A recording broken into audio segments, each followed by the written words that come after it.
Aloha, my friends. This is Ryan at Disruptarian Radio. It is the 2nd of January, 2020. Welcome to the Roaring 20s. Happy New Year. So, this ongoing series called Hawaii Divided is something I wanted to use to be able to bridge the gaps between our divided community. There is so much hurt, so much disagreement, so many conflicts right now in Hawaii that I wanted to be able to bridge the gap. And recently, I had multiple people, including one at the Board of Regents meeting, University of Hawaii Board of Regents meeting back in October. On October 6th, I had Edward, and I can't pronounce his last name, but he's a former DHHL board member, and he said that he wanted to invite us to a formal debate. He has neither called myself or Lisa Malakua, if I pronounced her name right. Gosh, I have a hard time with Hawaiian last names. We were both together at this Board of Regents meeting. We were both invited to this debate.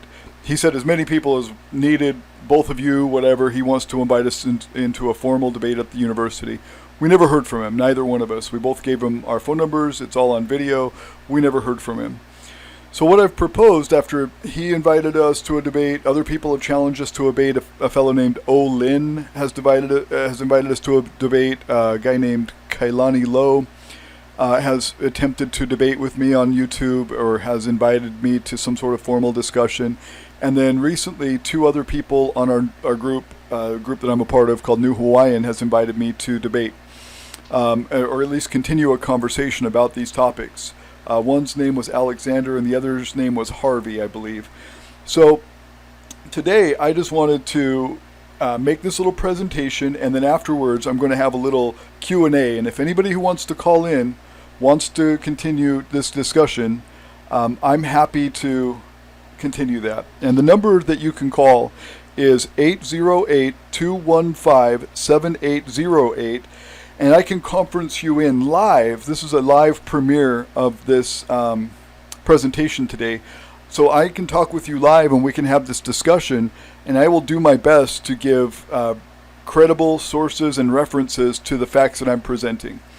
So I'm going to start off with this right now. And this second series of second part of the series is about the list of conflicts in Hawaii.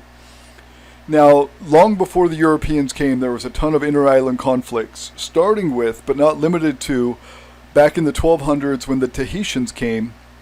Modern-day Kanakas, almost all of them, are related to the first conquestors, or the conquerors of Hawaii. So, we can go back to that. I talked about the first people of Hawaii in my last presentation in episode 1 of this series. And so the Mu people came here, MU, and they came here around 100 BC.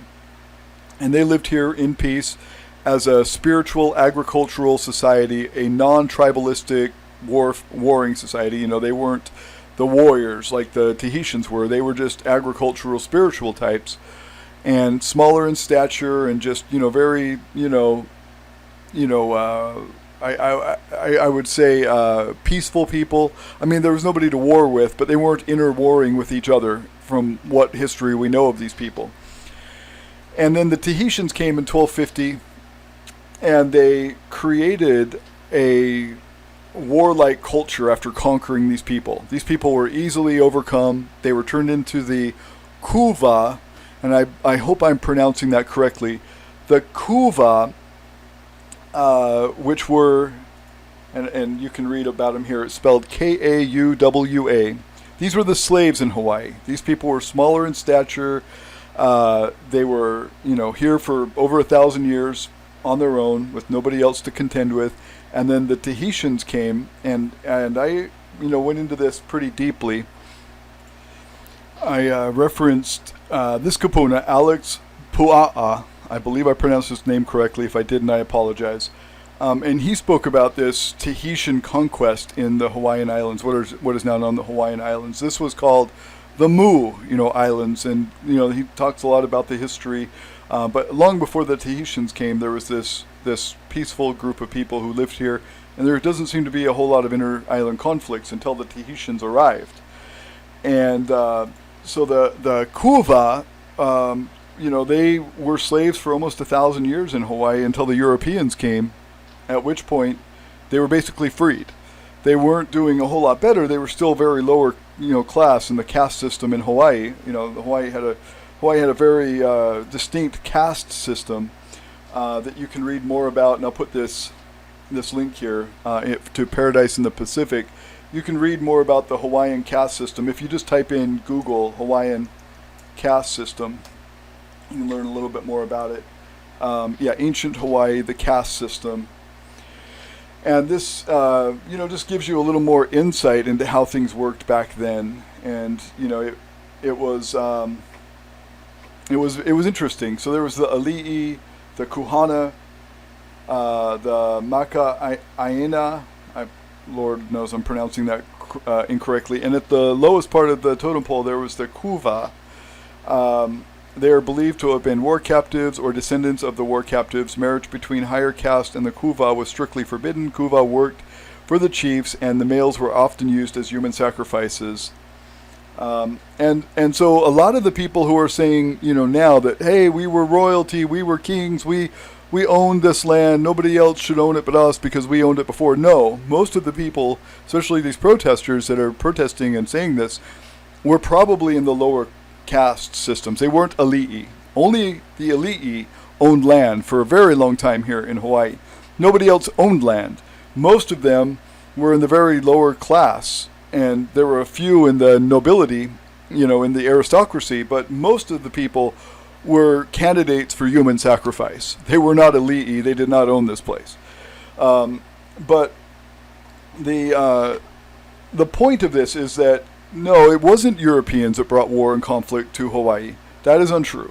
There was so much of that inter-island conflict before the Europeans came.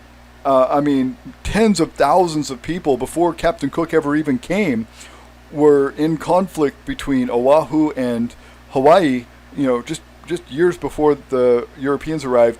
And like tens of thousands of these warriors were pushed off a cliff after losing the battle against King Kamehameha. In some of these brutal battles, like in the Battle of Nuuanu. Lord, I know I'm butchering these names, and I apologize. This was shortly after the Europeans arrived, and Captain John Young and Isaac Davis were made Ali'i by King Kamehameha in exchange for ships and military tactics as well as other supplies. And they were given, land and wives and Ali'i titles and so on and so forth in Hawaii in exchange for their knowledge and their supplies.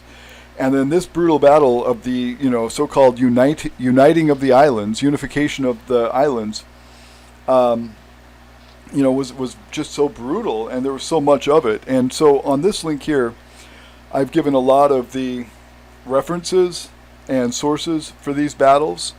And so I'm not going to go over each one of these. I want to give people time to call in, and this is only going to last until 7 p.m. So from 6 p.m. till 7 p.m. today.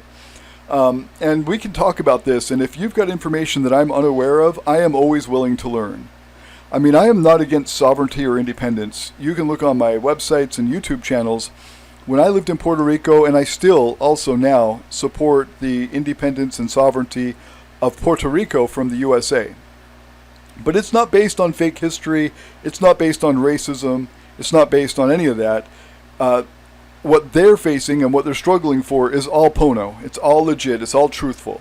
There's none of this fake history. There's none of these crazy claims that I can't possibly get behind with them, because everything they're talking about is present day, right now. They're facing the same things that Hawaii's facing: the Jones Act, high taxation, unrepresentation. They're paying all these taxes. They're contributing in all these ways, but they're not getting represented in Congress very well. And all of that rings true to me. I get that. I understand that. And I can get behind that. And not once did anybody in Puerto Rico try to say, no, your color of skin is wrong, or your descent is wrong, or your ancestry is wrong. When I supported them, they welcomed it. Here in Hawaii, it's a whole different thing.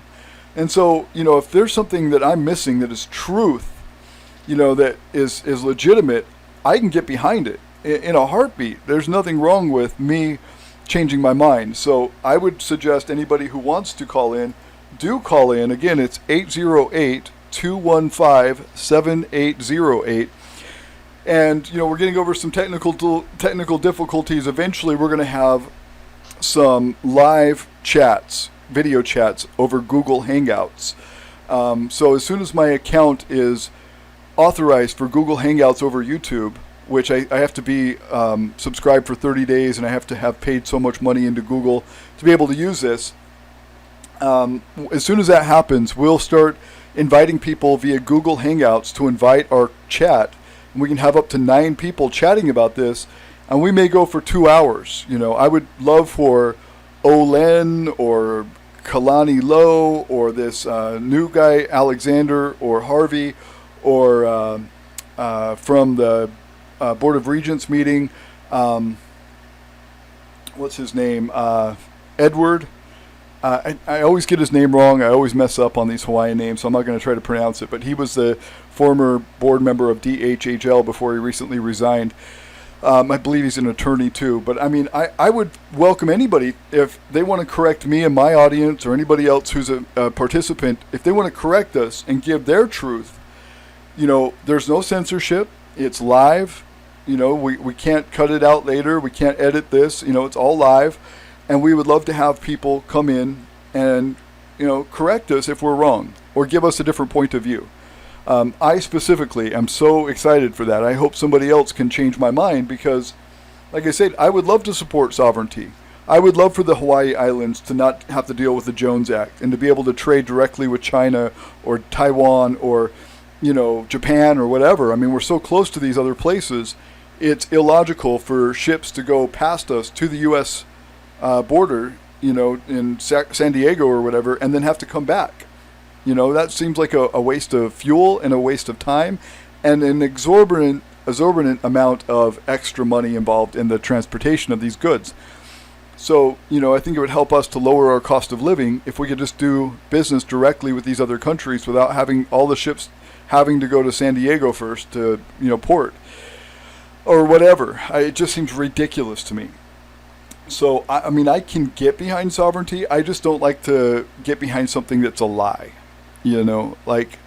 There's so much to the annexation part and the overthrow part and the stuff that they say that is just provably wrong, easily provably wrong.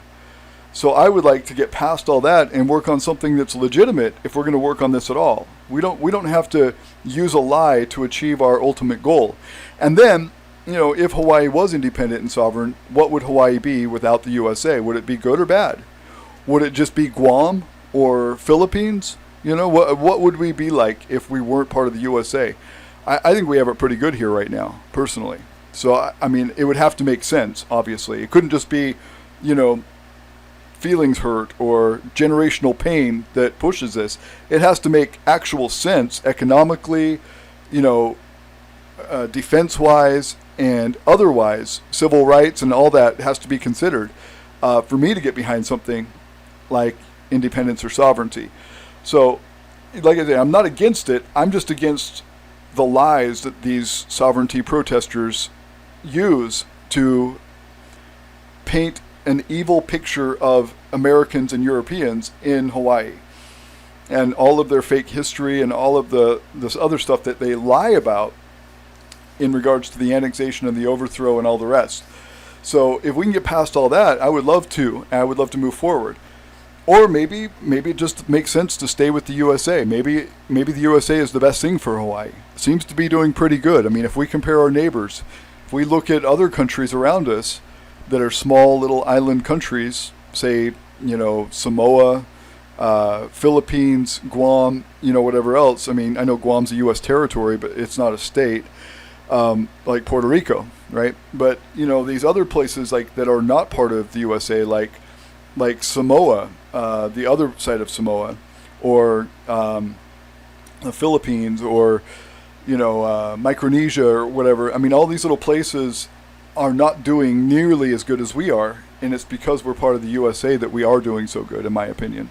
So, like I said, we're going to continue this for as long as we need to. And if anybody feels like they've been censored, or they're not getting their point across, or they're being ignored for some reason, or maybe their comments are just going to YouTube spam, because YouTube has us place for held comments, and I don't always get the comments directly on my videos. Sometimes I have to go through and approve these comments. So if you feel like for any reason you've been discriminated, or you've been censored, or you're not getting your thoughts out, or something is blocking your path, this is an open path. You can call me. I'll keep the line open. I may have to put you on hold, but I'll get to your call when I can. And if I have to go longer, I'll go longer. The number is 808-215-7808. And then at the end of this, I'll post a post on Disruptarian.com, and I'll put all of the sources and all of the conversation that has been had and all the things I've mentioned, with sources linked on the post that I make on the Disruptarian.com blog. And then people can go there later and look at the references. Whether they agree or disagree, they'll be able to see the sources I've used and the sources other people have used. And I really do kind of insist that you use credible sources. That's very important. So I say we do that, as much as, possible. Use the best sources we can and the most credible sources that we can. And, just make this presentation for everyone so that, every other person can learn from us, So even if you disagree with me, I want your opinion to be heard. I don't like censorship. I absolutely don't like censorship. And that's another thing I've said, if people don't want to do this live, or they feel like they've been censored, or their phone call wasn't answered, or whatever their excuse is, go to YouTube, pick up your cell phone, make a video, and post it to your YouTube account. Nobody can censor you, except for maybe YouTube, but nobody, I couldn't censor that video. That video's on your channel. It's there to stay. And then you just send me a link and tell me, hey, I made this video. Can you please reply to my questions or comments? And then I will. And we can have a debate like that, so that you're in control of your content, I'm in control of my content. I hate censorship, so there's ways to get around it. And I would suggest we do that, so that we can get through all this without all the he said, she said stuff. Because that gets us nowhere. I really don't believe in that, and I think that's, wasting more time than helping anything. So anyway, I'm going to go ahead and take phone calls now. This video was pre-recorded, so from here forward is the live show, and from there I'll take calls. If nobody calls in, we'll just end it. So I've said my piece, and I've given my sources at Disruptarian.com. We have a knowledge base there. If you go to Disruptarian.com, you'll see I have a little chat bot. So down in the bottom left, this little chat bot is sort of AI. So you can go to Hawaiian history over here. Let me see if I can move this over. You can go to, for example, you go to Hawaiian history, and this will go to our knowledge base. And so since this is for pre-European contact, this show is episode 2, you can go to pre-European contact, and it's going to pull up this page here. And it's got a lot of sources. It's got a video that I made, and the knowledge base is pretty deep. It goes pretty far. So if you go to Hawaii, if you go to here on this little link, it says Hawaii, it's going to pull up a whole bunch of other knowledge base entries. So like the unification of the islands, the constitutional monarchy, pre-European contact, the annexation stuff, Morgan Report, and it's got, pages and pages. 1, 2, 3, 4 is the last page. So there's probably 25, 30 entries in the knowledge base about Hawaiian history. This one's pretty thorough right here, the annexation of Hawaii. And I've done a lot of other blog posts about this. So these are all of the countries that gave letters of recognition to the Republic of Hawaii after the overthrow. All of these were treaty partners of the Hawaiian Kingdom, and then they immediately gave letters of recognition recognizing the Republic of Hawaii as the legitimate government of these islands after the overthrow. And there's just a lot more other stuff here. I've got law journals that talk about what annexation is as opposed to cession. I've got Encyclopedia Britannica that says the same thing about what annexation is as opposed to cession. Annexation, a formal act whereby a state proclaims its sovereignty over a territory hitherto outside its domain. Unlike cession, whereby territory is given or sold through treaty, annexation is a unilateral act made effective by actual possession and legitimized by general recognition. One thing I've continued to ask protesters is, out of all the 163 or so countries in the world, how many of them still recognize the Hawaiian Kingdom, and how many of them do not recognize the United States as the government of Hawaii? Any? Is there even one? Because I would like to know that. I don't know of any. So yeah, let's talk about it. Thanks for tuning in. This is Ryan, Disruptarian.com.